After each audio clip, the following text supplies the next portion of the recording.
treated her like...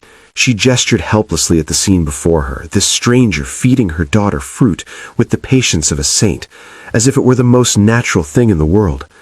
Like she's just a person, not a problem to be solved or a red flag to run from, just a person who likes bananas. "More Nana," Kira demanded, oblivious to the emotional moment happening around her. "See?" Abram said softly, offering Kira another piece of fruit. "She knows what she wants. That's admirable, honestly. Half the adults I know don't have that kind of clarity." Amira laughed again, the sound wet with tears she was still trying to suppress. She finally picked up her latte, wrapping both hands around it as if it could anchor her to this moment, this impossible, unexpected moment where someone was being kind to her daughter without expecting anything in return. "You're very strange, Abram Gray," she said. "I've been told, usually less kindly." Amira had spent 2 years building walls around herself and Kira, expecting rejection so she could brace for it.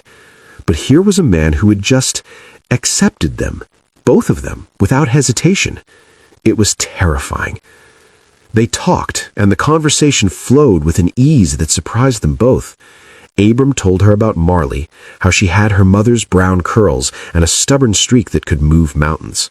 "She asked me the other day why the moon follows our car," he said, a smile playing at his lips.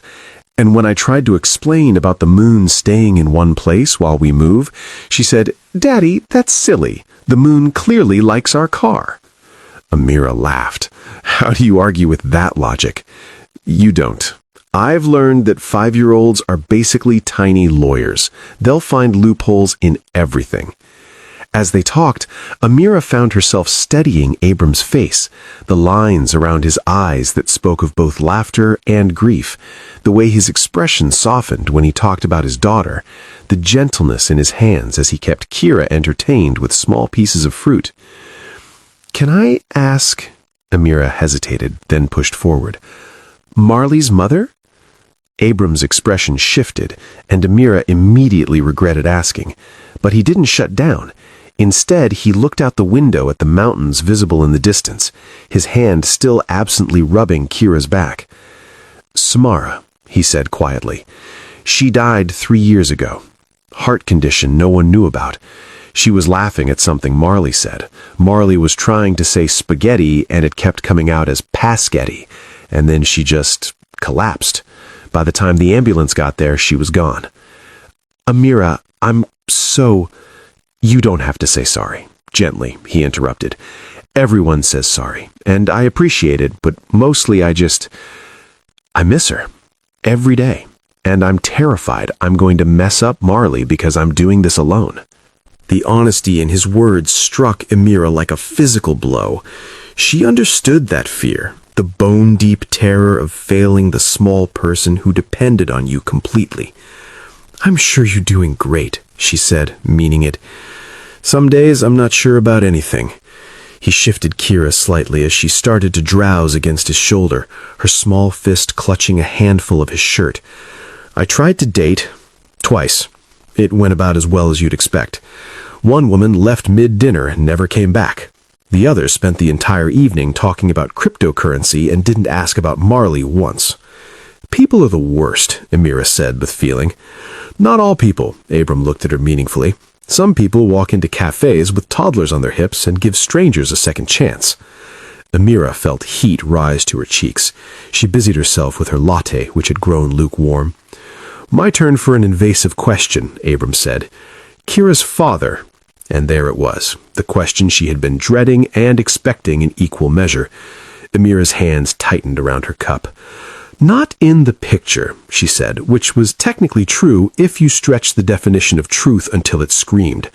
"It's just been the two of us since she was born." Another truth that was also a lie. The cognitive dissonance of it made her stomach hurt. Abram nodded, accepting this without pushing for more details. "That must be hard." "Some days more than others." Amira looked down at Kira, who had fallen asleep against Abram's shoulder, her tiny chest rising and falling with each peaceful breath. "But she's worth it. Every sleepless night, every judgmental look in the grocery store, every date that ends with someone calling her a mistake. She's worth all of it."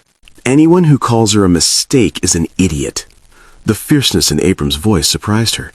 He was looking at Kira with something like protectiveness, and they'd only just met. It made Amira's throat tight. "Thank you," she whispered.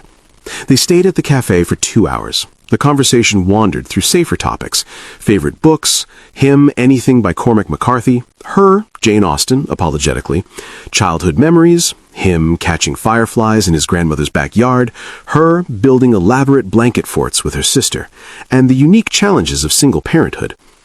"Nobody tells you about the laundry," Abrams said with mock seriousness. "How does one small human generate so much laundry? I swear Marley goes through 3 outfit changes a day just for the drama of it." Kira has started having opinions about her socks. Apparently, some socks are too scratchy and must be removed immediately with prejudice. The sock rebellion, a classic. By the time they left the cafe, the sun was beginning to set over the mountains, painting the sky in shades of orange and pink that looked almost artificial in their beauty. Abram carefully transferred the sleeping Kira back into Amira's arms, and the toddler stirred slightly, mumbling something that sounded like Nana before settling against her mother's shoulder. "I had a really good time," Amira said, surprised by how much she meant it.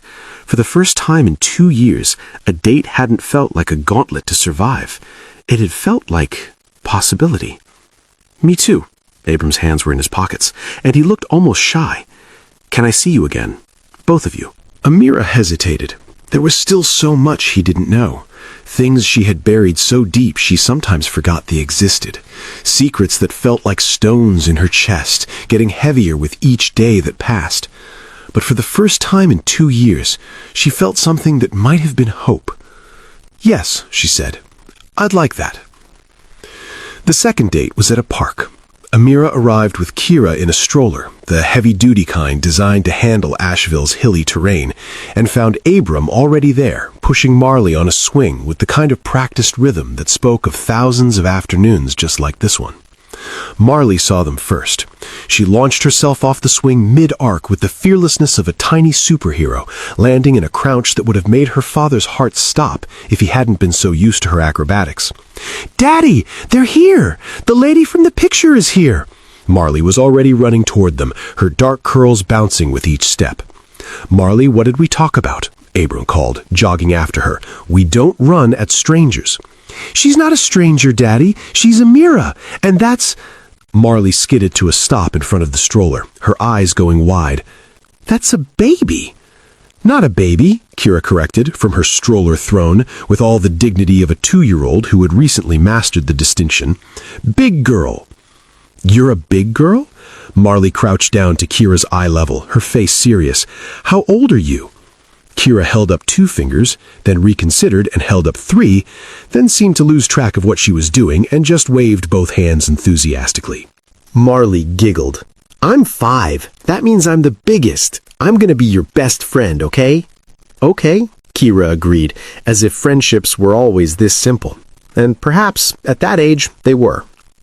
Amira watched Abram watching his daughter and saw the mixture of pride and terror on his face, the universal expression of parents everywhere, witnessing their children navigate the complex world of social interaction. "Sorry," Abram said, coming to stand beside Amira. "She's been talking about this all morning. I showed her your profile picture so she'd recognize you, and she's decided you're both her people now. There's no reasoning with her once she's made a decree." "I like her," Amira said, and meant it. The third date was the one that changed everything.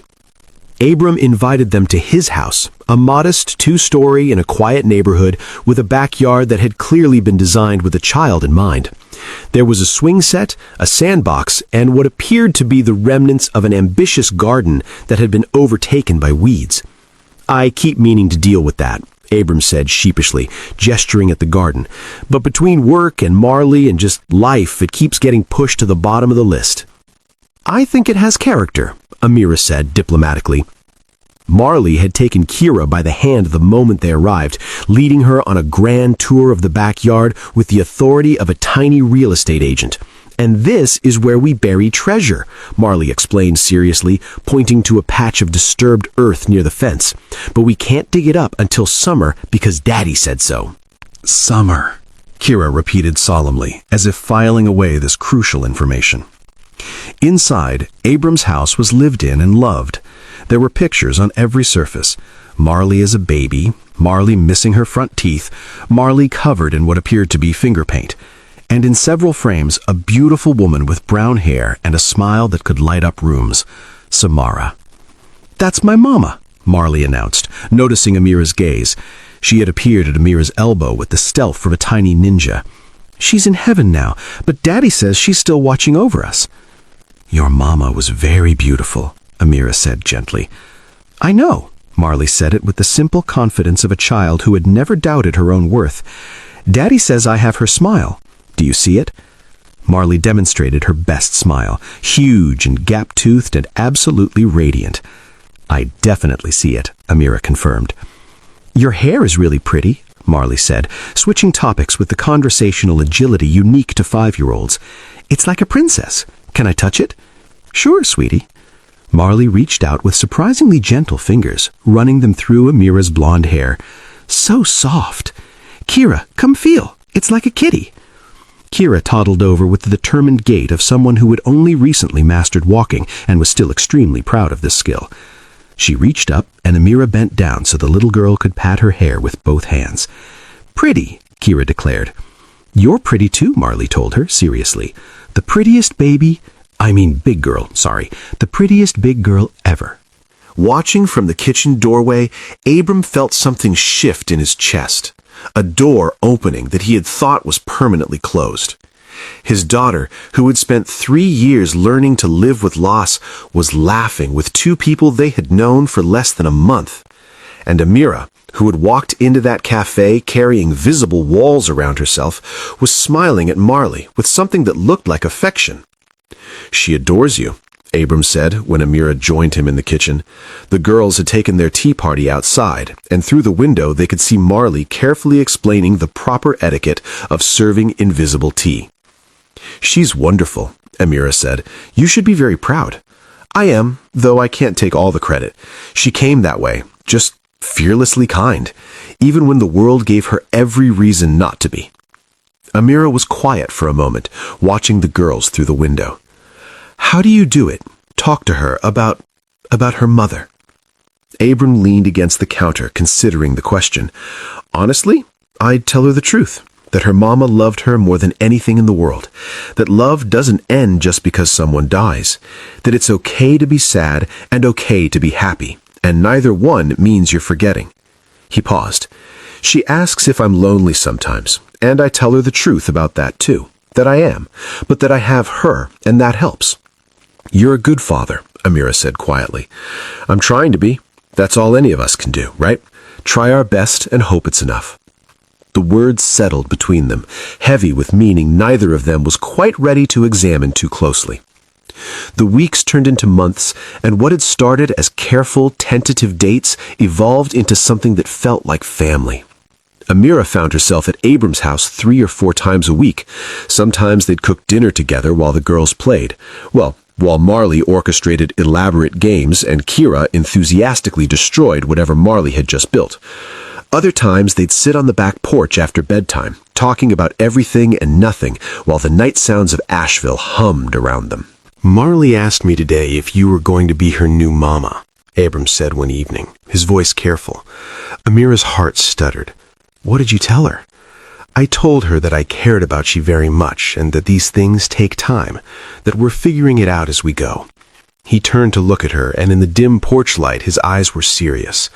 "But between you and me, I'm falling in love with you, Amira Collins, both of you, and that terrifies me, because I've lost people I loved before, and I don't know if I'm brave enough to risk that kind of pain again." "Abram, you don't have to say anything," he interrupted gently. "I just needed you to know where I stand, where my heart is." But Amira did have something to say, words that had been building in her chest for weeks, pressing against her ribs like birds trying to escape. "I'm falling in love with you too," she whispered, "and it terrifies me even more because there are things you don't know, things about me and Kira that A cry from inside interrupted her. Kira's distinctive wail, followed by Marley's voice trying to soothe. "It's okay, Kira. The monster under the bed isn't real. I checked." They both rushed inside to find Kira sitting up in the guest bed where she'd been napping, tears streaming down her face, while Marley patted her arm with the awkward comfort of a 5-year-old who'd appointed herself as guardian. "Bad dream," Marley explained. "I have them sometimes too, about the dark."